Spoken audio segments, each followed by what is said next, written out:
Hi everyone and welcome back to my Lupus Diary. This is Disha for you. I hope you guys are doing awesome, and yes, we are going to have a new topic today which is very important for every lupus patient out there. This is essentially about lupus and diet. Yes, a very controversial thing apart from the fact that there is no particular diet that you can follow with lupus.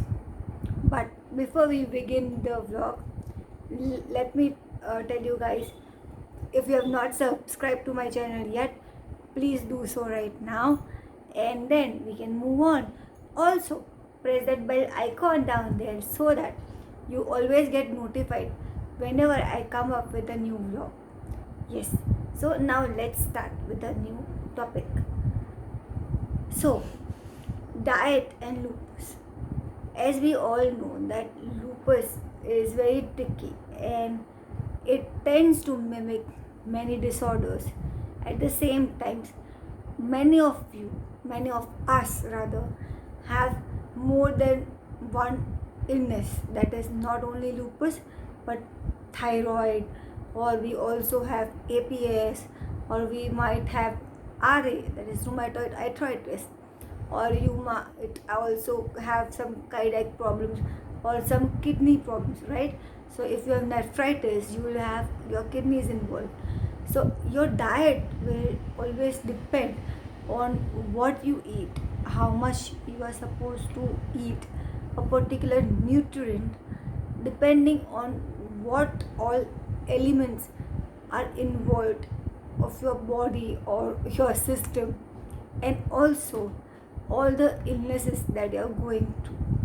Now, as we move forward, I would like to tell you this particular vlog I'm bifurcating into three things.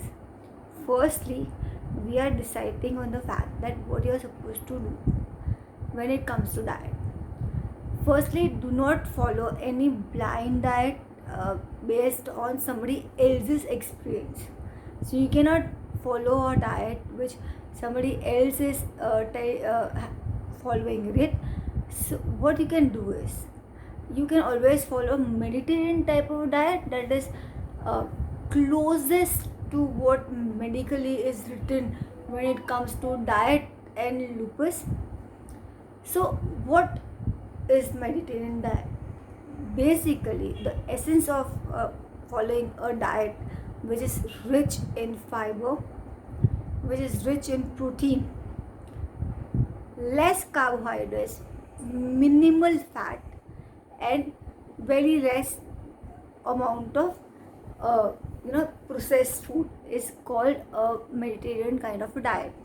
It includes a lot of legumes, pulses, beans, fresh vegetables, fish, your chicken. Then you can also have your eggs and stuff which is rich in protein and rich in nutrients, but it does not involve too much of fat or something that is harmful for you. Now, we also, second point is that you need to check into things like, it is a no and a must avoid list is alfalfa sprouts. Yes, alfalfa sprouts is something that no lupus patient should eat. Alfalfa is supposed to aggravate lupus, and it is there in n number of articles, in n number of studies. You can find that alfalfa is something that you are not supposed to eat. Now, for my Indian vloggers, I'm really sorry guys, but I only know alfalfa as alfalfa. I don't have a Hindi name for alfalfa. So you can, just Google search it out. But anyways, that is one thing. Second thing that you need to take care is, you should control the amount of garlic you eat, because even garlic tends to aggravate the symptoms of lupus in certain patients' cases. Like, garlic does not aggravate my flare-ups, so I tend to eat garlic in a moderate amount. But some people, garlic might affect their symptoms and might result into a flare-up. So you just have to keep a check. Also, the third and most important point that you need to realize is you have to eat a very less amount of fat, very less amount of fat, because it is not healthier to get cholesterol with lupus. Also, it is very important that because of the medication that lupus patients have to take, it is not advisable to eat something that is high in fat or processed food. Should be avoided completely. So no chips, no soft drinks, no coke. But yes, then technically that saying so, again comes the point that me, being a gastroparesis patient as well, I tend to drink coke many a times whenever I feel I have bizarres or my stomach is completely choked up. I have to have a coke, or I keep drinking black coffee, something or the other, right? So you have to maintain your diet based on what you can digest and what you cannot digest, what is allowed with the disorders you have, and what is prohibited with the disorders you have.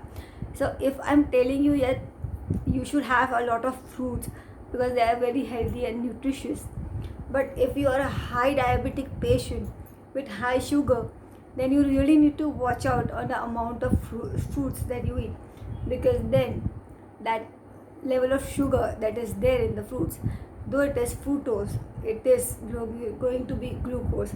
So you have to watch out on the amount of fruits you eat as well.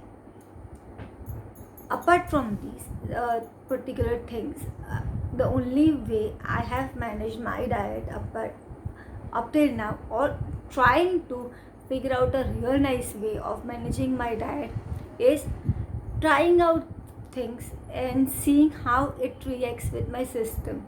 So I try out dairy, and if it suits my system, I try to have dairy.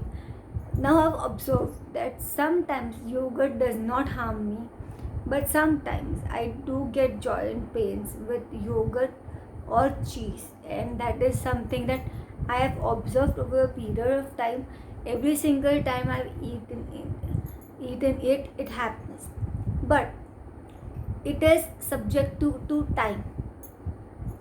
So there are days when I'm seriously, my body might be a bit flare or something, and I react to a certain food. But there are other days then when I eat the same thing and I will not react to that food. So in lupus, I also observe that food is a very tricky part.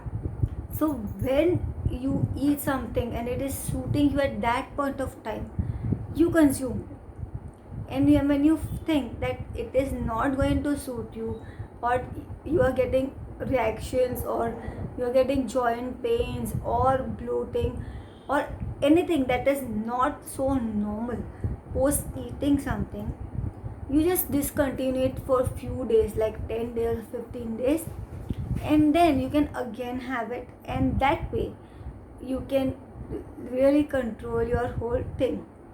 And that is the whole essence of nutrition when it comes to lupus.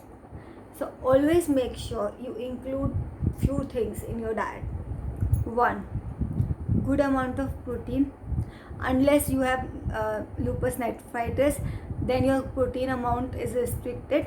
So yeah, you have to watch out on that.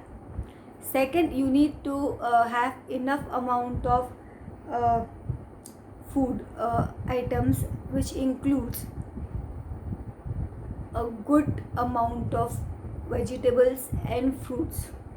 Yes, so you are supposed to have a lot of fruits and vegetables, which are going to give you a lot of vitamins and minerals that are missing out.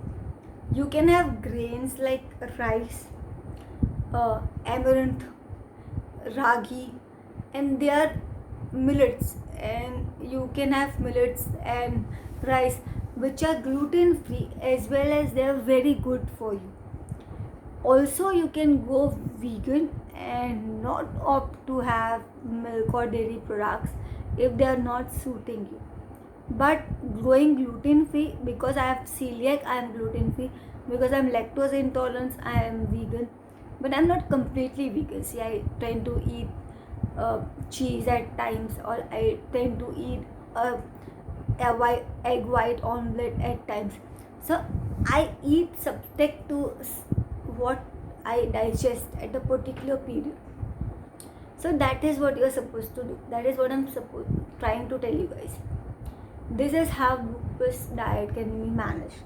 It is one day at a time. Try something out. If it suits you, try it again next day. If you're okay eating it, eat it.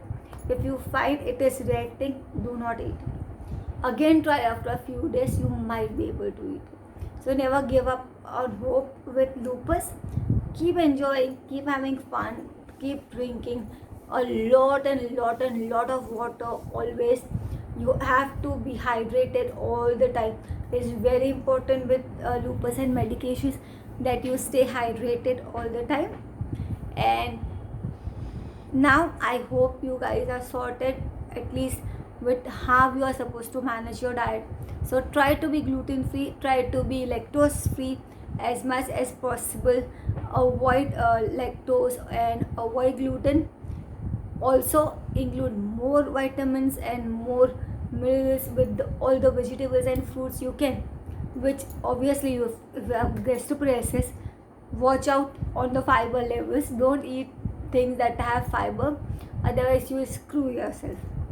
So do what your body is okay with, and avoid things you are not okay with. And this is all for today. I will see you in the next vlog. Until that, this is Disha. Bye bye.